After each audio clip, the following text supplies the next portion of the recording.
waayadii hore dhacdooyinka dagaalada waxaa lagu diiwaan gali jiray alwaaxyo waaweyn, maqaarka xoolaha, geedaha iyo wax walba markaas la heli karay. Kadib waxaa soo baxday kaamiro taasoo suurto gelisay in dhacdooyinka dagaalada la diiwaan galiyo muuqaal ahaan iyo sawir ahaanba.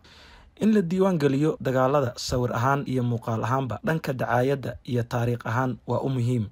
balse hadda waqtigan aan joogno askari walba koofida uu wato waxa ugu xiran kaamiro yar taasoo duubaysa dhaqdhaqaaq walba oo uu sameeyo, lagana yaabee inay mararka qaar muuqaalada ay duubto ay si toos ah ugu gudbiso qolalka taliska. Inta badan muuqaaladan waxaa loo isticmaalaa dacaayadda iyo dagaalka nafsiga. haddaba waxaan baaris iyo taxliilin ku sameynay muuqaalada ay baahiyaan ciidamada gumeysiga Israa'iil, gaar ahaan howlgallada ay ka fuliyaan marinka Gaza. waxaana muuqaaladooda ku soo koobi karnaa 3 qaab oo kaliya. muuqaalka koowaad sida aad sawirkan ka arki kartaan waxaa duubay kaamirooyinka ku xiran diyaaradaha dagaalka Israa'iil, waana duqeyn ay u geysteen guryaha ay degan yihiin shacabka marinka Gaza.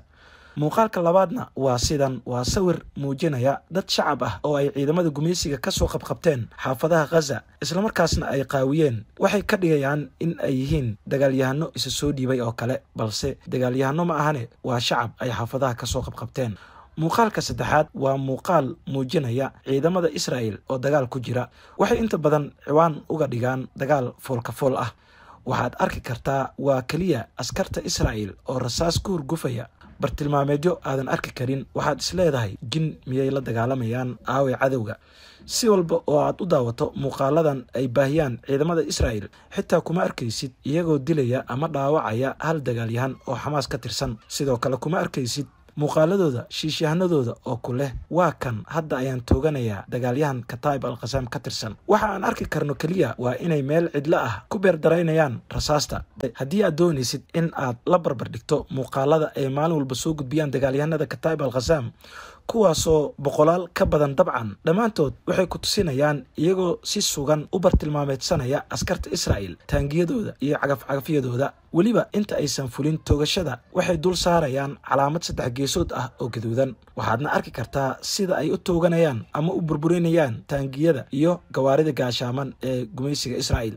sidoo kale sawirkan waxa uu muujinayaa mid ka mid ah dagaalyahanada al-Qassam oo ku hubeysan qoriga baasuukaha ee al-Yaasiin. sida aad arki kartaan waxa uu doonayaa in uu ku dhufto taangiga ay kor saaran tahay calaamada gaduudan ee 3 geesoodka ah.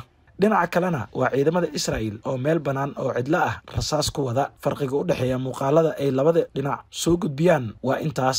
al-Qassam waxay soo gudbisaa muuqaalo wata cadeemo itus oo itaabsi ah. ciidamada gumeysiga Israa'iilna waxay soo gudbiyaan muuqaalo aysan ka muuqan xitaa iyagoo shimbir ama dooli dilaya, kada in ay dilaan amana tusiyaan iyagoo dilaya dagaalyahan Xamaas ka tirsan. muuqaalada ku saabsan sida ay dagaalyahanada Xamaas u toogtaan askarta ama u burburiyaan taangiyada Israa'iil waxaad ka daawan kartaan qaybta hoose ee commentiga. halkaas ayaan linkiga idiin soo dhignay. marka waxaad arki kartaa farqiga u dhaxeeya muuqaalada ay mar walba labada dhinac soo gudbiyaan, waxaana kuu soo baxaysa in Xamaas ay tahay tan ku guuleysatay dagaalka muuqaalada. haddaba markaad isbarbardhigtaan muuqaalada labada dhinac maxaa idiin soo baxay? aragtidiina noogu soo hagaajiyay qaybta hoose ee commentiga. hana ka iloobina inaad muuqaalka kusii sheer garaysaan baraha bulshada si uu dad badan usii gaaro. mahadsanidin.